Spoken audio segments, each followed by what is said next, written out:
오늘 이 아침에 부를 찬송 487장.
성경 말씀 창세기 8장 1절에서 22절까지의 말씀.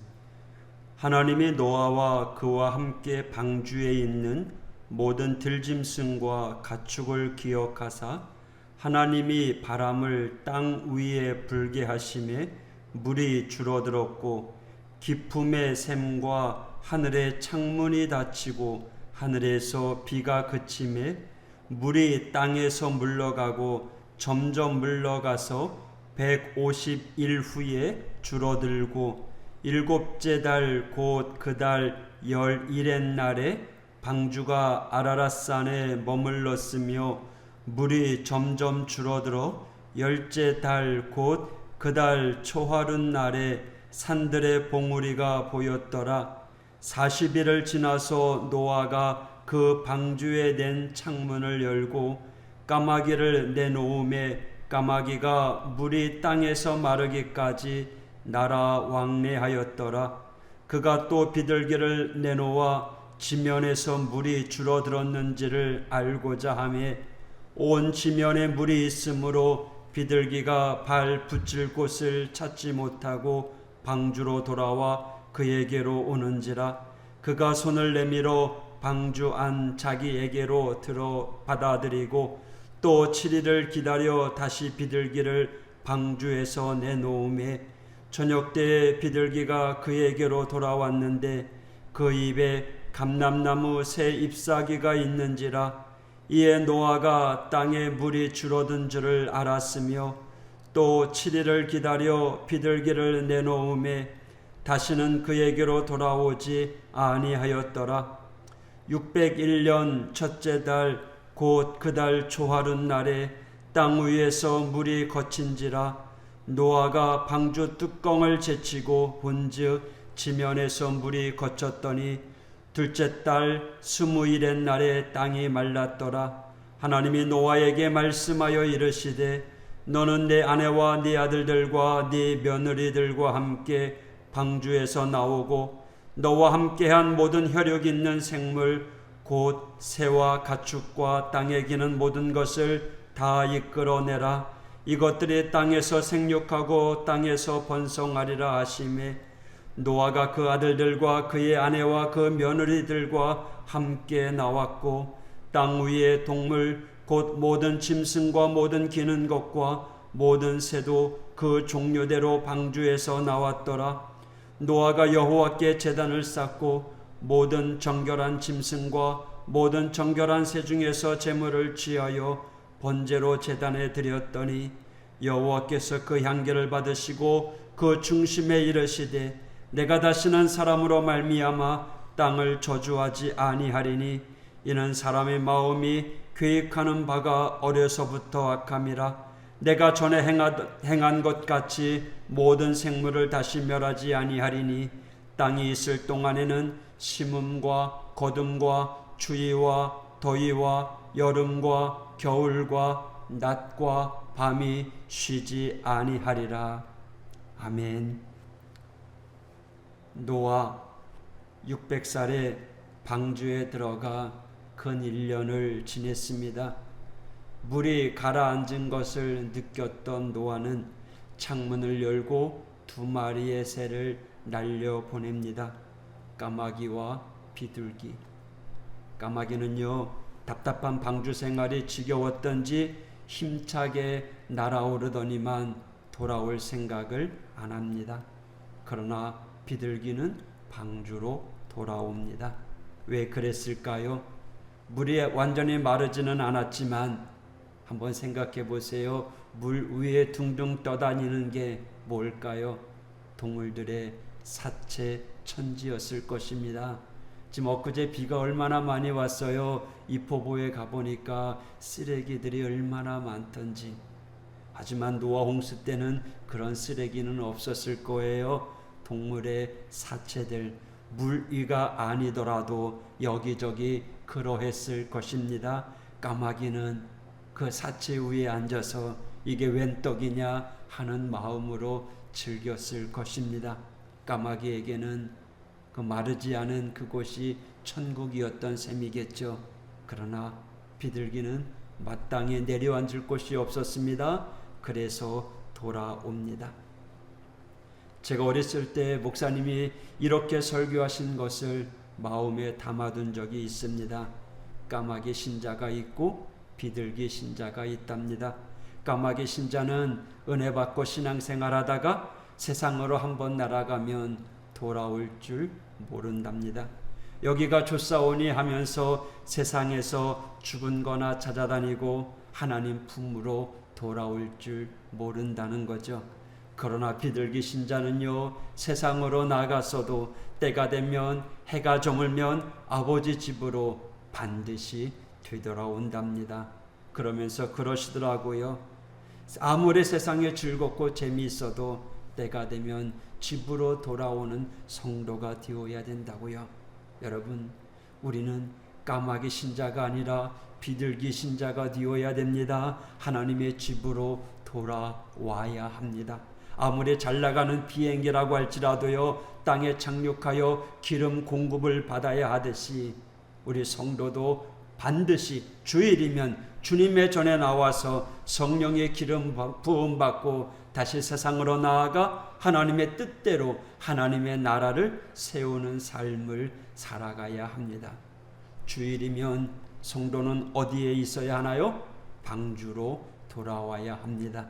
온 세상이 다 하나님의 나라로 회복되었다면 다시 돌아올 필요 없겠죠. 마지막 비둘기처럼 돌아올 필요가 없지만 그 이전에는 성도들도 주일이면 반드시 교회로 모여야 하는 것입니다. 하나님께 예배하고 힘을 얻고 다시 세상으로 나아가야 하는 것입니다. 아무리 세상이 재밌고 즐겁다 할지라도 비둘기 성도는 방주로 돌아와야 됩니다.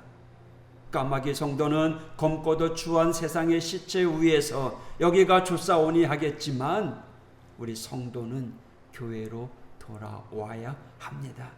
평생 주일 예배가 여러분의 삶의 중심이 되고 하나님께 점검받고 하나님께 영광 돌리며 다시 세상으로 살아갈 거룩한 하늘 에너지로 충전하는 그러한 복된 성도가 되기를 축복합니다. 노아 그리고 온 가족이 방주에서 나와 처음으로 한 것이 바로 하나님께 제사 드리는 일이었습니다. 20절 노아가 여호와께 제단을 쌓고 모든 정결한 짐승과 모든 정결한 새 중에서 제물을 취하여 번제로 제단에 드렸더니. 그런데요, 정결한 짐승, 정결한 새를 드림의 여유가 있었을까요? 방주에 타기 전에 종족 보존을 위해서 2쌍씩만 태운 걸로 아는데요, 제물로 쓸 짐승, 새는 어디서 났을까요? 여러분 7장 2절을 보면 정결한 짐승은 암수 2씩이 아니라 암수 7씩을 태웠습니다. 그러니까 회복된 후에 하나님께 제사하기 위하여 그 와중에도 예물을 준비했던 거죠. 그것이 1년이 될지 2년이 될지도 모르는 상황에서 말입니다. 물론 하나님의 말씀으로 인해 순종한 것이긴 하지만 노아의 마음 한가운데는 하나님을 향한 예배가 늘 이렇게 중심에 있었고요, 그를 위해 미리 예비해 두었던 것입니다. 예배가 무엇입니까? 하나님 중심의 삶이 아닙니까? 교회에서만 예배하는 것이 아니라 세상 가운데서도 늘 하나님 중심으로 살고픈 마음, 이것이 바로 예배하는 삶입니다. 여러분 예배하는 삶을 살아가십시오. 그것도 노아처럼 1년 전에 내가 여기서 벗어나면 제일 먼저 하나님께 예배할 것이고 그때를 대비해 예물을 준비해야지 하는 그런 마음으로 준비하십시오. 그것은요, 그런 행동은 중요한 메시지를 담고 있습니다. 무엇입니까? 내가 주님을 사랑합니다. 이렇게 늘 먼저 주님을 생각합니다. 나는 주님 중심으로 살겠습니다 라고 하는 메시지입니다. 여러분 하나님을 기쁘시게 하는 몸짓, 그 마음으로 충만하기를 바랍니다. 보십시오. 21절 여호와께서 그 향기를 받으시고 그 중심에 이르시되 내가 다시는 사람으로 말미암아 땅을 저주하지 아니하리니 이는 사람의 마음이 계획하는 바가 어려서부터 악함이라 내가 전에 행한 것 같이 모든 생물을 다시 멸하지 아니하리니 땅이 있을 동안에는 심음과 거둠과 추위와 더위와 여름 겨울 낮 밤이 쉬지 아니하리라. 21절에 노아의 제사를 받으셨답니다. 여호와께서 그 향기를 받으시고 흠양하시고 좋아하셨습니다. 그러면서 하나님께서는요, 노아의 예배를 보면서 다시는 이런 노아의 홍수를 세상에 괴롭게 하지 않겠다 하시면서 하나님께서 다짐하시죠. 땅이 있는 동안에 심음, 거둠, 추위, 더위, 여름과 겨울, 낮과 밤이 쉬지 아니할 것이라 라고 이야기합니다. 무슨 뜻일까요? 단순히 기후적인 것을 말하는 게 아닙니다. 우리 인생이 살아가는 동안에 이런 극과 극, 서로 정반대의 상황들이 얽히고 설키며 돌아가게 될 것이라는 거죠. 어느 것 하나 반복하게 하지 않겠다라는 거죠. 피곤하겠죠? 하지만 이것이 복입니다. 서로 다른 것들과 교차합니다. 변화가 있습니다. 우리의 인생에 빛이 있으면 어둠이 찾아옵니다. 고생스럽게 심어야 할 때가 있지만 즐겁게 거둘 때가 있다는 거예요. 추워서 못 살겠다 싶을 때가 있으면 요즘처럼 너무너무 더워서 훌훌 벗어버리고 싶을 때도 있다는 거죠. 낮과 밤 서로 맞지 아니하는 상극의 상황이잖아요. 이게 다가 아닙니다. 지금은 어느 정도요, 시간이 가면 그 다음의 상황이 또 벌어질 것이라는 거죠. 그러나 그것조차도 영원한 게 아닙니다. 결국 가버릴 것이고 변화될 것입니다. 그러니 우리의 삶에 다양한 변화가 찾아온다고 할지라도 두려워할 필요가 없습니다. 여러분 오직 한 가지만 분명히 하십시오. 상황이 이렇든 저렇든 우리의 삶은 하나님의 손에 있다는 것. 할렐루야. 하나님께서 우리의 인생을 꼭 붙잡고 계시고 이끌어가고 계신다는 것. 그래서 하나님을 사랑하는 자, 곧 그의 뜻대로 부르심을 입은 자들에게는 모든 것이 합력하여, 모든 것이 다, 서로 다 다른 그런 모든 것들이 하나로 조화가 되어 선을 이룬다는 사실.